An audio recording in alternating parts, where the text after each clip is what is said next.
Hello दोस्तों, स्वागत है आपके अपने YouTube channel simple way study पर। आज हम बात करेंगे अपकृत विधि क्या है, उसकी परिभाषा और कुछ विद्वानों का हम लोग डिफिनेशन देखेंगे। तो आइए वीडियो स्टार्ट करते हैं। तो सबसे पहले हम बात करेंगे कि अपकृत्य का अर्थ एवं परिभाषा क्या है। तो विधि के अंतर्गत व्यक्ति को कोई विधिक अधिकार प्रदान किए गए हैं, साथ ही इन अधिकारों के संरक्षण के लिए उपचार भी उपलब्ध कराए।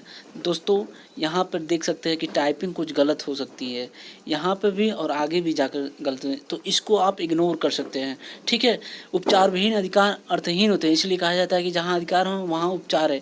ये दोनों मैक्सिम है कि जहाँ अधिकार है वहाँ उपचार है, और जहाँ उपचार है वहाँ अधिकार है। ये दोनों मैक्सिम हम आपको अलग वीडियो में बताएंगे। ठीक है। जब किसी व्यक्ति के अधिकारों का उल्लंघन होता है तब उपचार के रूप में या तो सक्षम सिविल न्यायालय में वाद लाया जाता है या फिर दंडिक कार्रवाई की जाती है। इसी श्रृंखला में एक और अनुतोष है अपकृत्य विधि के अंतर्गत क्षतिपूर्ति का। ठीक है। ऐसे मामलों में व्यक्ति के विधिक अधिकारों का उल्लंघन अथवा अतिलंघन होता है, यही अपकृत्य विधि की विशेष वस्तु है। अपकृत्य शब्द का उद्भव की बात करें तो अपकृत्य को दुष्कृति भी कहा जाता है। वह अंग्रेजी के शब्द टॉट का हिंदी रूपांतरण है। वस्तुतः यह शब्द फ्रेंच भाषा का है। आंग्ल भाषा में इसे रॉन्ग तथा रोमन में डिलिक्ट कहा जाता है। शब्द टॉट लैटिन शब्द है, टॉट से बना, जिसका अर्थ अपराधमूलक आचरण या कह सकते हैं कि टेढ़ा मेढ़ा आचरण भी कहते हैं। परिभाषा की बात करें तो अपकृत्य विधि की विभिन्न विद्वताओं द्वारा भिन्न भिन्न परिभाषा दी गई है, लेकिन अगर देखा जाए तो विनफील्ड का कहना है कि कोई भी इसका अपकृत्य का एकदम संतोषप्रद या सारवान या सार्वभौम परिभाषा देने में असफल रहा है। और रत्नालाल धीरज लाल का भी यही मत है कि अपकृत्य की परिभाषा देने के अनेक प्रयास किए गए हैं, लेकिन आज तक कोई सार्वभौम परिभाषा नहीं दी जा सकती है।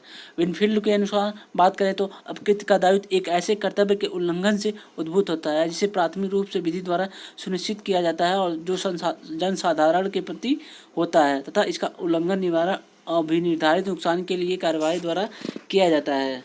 मतलब कि विनफील्ड का कहना है कि अपकृत्य जो होता है जो जनता के प्रति होता है। यदि किसी का आप अधिकारों का उल्लंघन करते हैं तो उसके लिए आपको अभिनिर्धारित नुकसान यानी कंपनसेशन देना पड़ता है।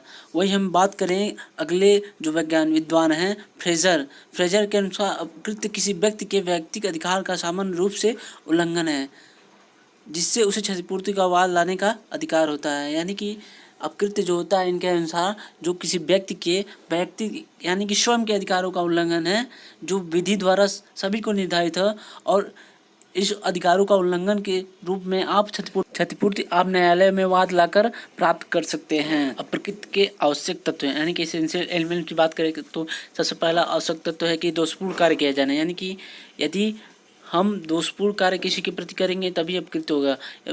इससे किसी व्यक्ति की विधिक क्षति हुई हो, नुकसानी का वाद लाने का अधिकार। तीसरा जो है तो दोषपूर्ण कार्य किया जाने की बात करें तो अपकृत्य का पहला अनिवार्य तत्व है कोई दोषपूर्ण कार्य किया जाना, अर्थात किसी व्यक्ति द्वारा अपने पूर्व निर्धारित कर्तव्यों का भंग किया जाना। जब कोई व्यक्ति अपने पूर्व निर्धारित कर्तव्यों को भंग करता है जैसे उससे किसी व्यक्ति के अधिकारों का अतिलंघन अथवा अतिक्रमण होता है। अधिकारों का अतिक्रमण ही दोषपूर्ण कार्य है और यही अपकृत्य है। यहाँ यह उल्लेखनीय है कि ऐसे अधिकारों का विधिक अधिकार होना आवश्यक है, यानी कि ऐसा नहीं है कि कोई और अधिकार हो, यानी कि लीगल अधिकार होना, लीगल राइट्स होना चाहिए, विधिक अधिकार होना चाहिए। विधिक अधिकारों का उल्लंघन ही अपकृत्य के संदर्भ में दोषपूर्ण कार्य माना जाता है। ठीक। ऑस्टिन के अनुसार विधिक अधिकार से अभिप्राय ऐसे अधिकारों से है जो किसी व्यक्ति को विधि द्वारा प्रदत्त होते हैं या प्रदान किए जाते हैं और ऐसे अधिकार विश्व के विरुद्ध उपलब्ध रहते हैं। इसेंशियल एलिमेंट में दूसरा तत्व क्या था? विधिक क्षति। अपकृत्य का दूसरा आवश्यक तत्व विधिक क्षति है। किसी व्यक्ति का कोई कार्य तभी अपकृत्य माना जाएगा जब ऐसे कार्य से किसी अन्य व्यक्ति को कोई विधिक क्षति कारित हुई, न कि आर्थिक क्षति और न ही वास्तविक क्षति। यानी कि सबसे दूसरा एलिमेंट क्या है? विधिक क्षति। यानी किसी व्यक्ति के विधिक अधिकारों का उल्लंघन होना चाहिए, या नहीं, ये नहीं कि आर्थिक अधिकारों के उल्लंघन या वास्तविक क्षति होना चाहिए, तभी टॉर्ट्स में आएगा।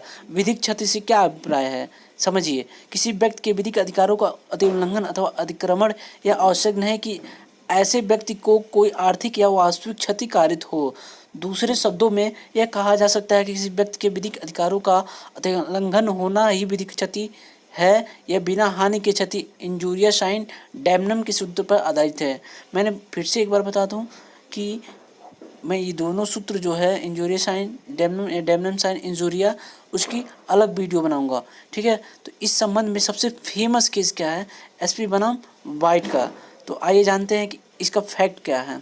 तो फैक्ट यही था कि इसमें एक वादी था जो जिसको मत देने का अधिकार था, लेकिन उसे यह इस अधिकार से वंचित कर दिया गया निर्वाचन में। यद्यपि वादी का प्रत्याशी विजयी रहा था, यानी कि जो वादी था उसको मत देने का अधिकार था और वो जिसे वोट देना चाहता था संयोगवश वही जीता भी, ठीक है। फिर भी इसे वादी के अधिकारों का उल्लंघन मानते हुए विधिक क्षति घोषित किया गया है।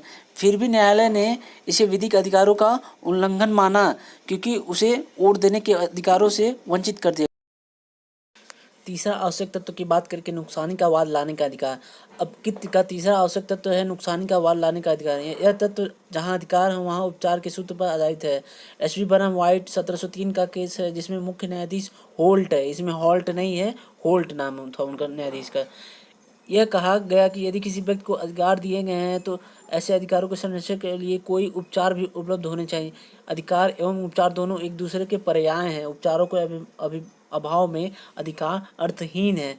इस संबंध में सबसे फेमस केस है मोहम्मद बनाम जियाउद्दीन का, एक फेमस केस, इम्पोर्टेंट केस कर सकते हैं। इसमें लड़के की बारात लड़के के पिता एक नर्तकी के साथ ले गए हैं, ठीक है। लड़के के पिता ने लड़की के पिता से नर्तकी के खर्चे की मांग की और यह धमकी दी कि यदि खर्चा नहीं दिया गया तो बारात लड़की दुल्हन को छोड़कर लौट जाएगी।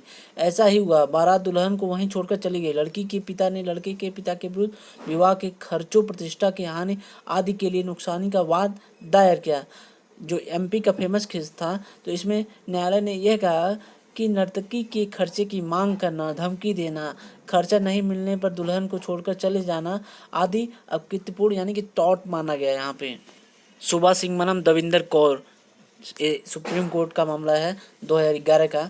तो इसमें जो है अभी निर्धारित किया गया कि उपेक्षा एवं लापरवाही के मामले में मृत्यु हो जाने पर आपराधिक कार्रवाई के साथ साथ नुकसानी का सिविल वाद लाया जा सकता है।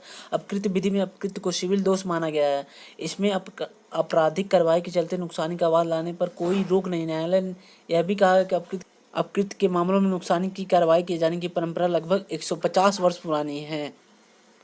वीडियो देखने के लिए धन्यवाद। हम आपको कहेंगे इस चैनल पर आप नए हैं तो सब्सक्राइब कर दीजिए।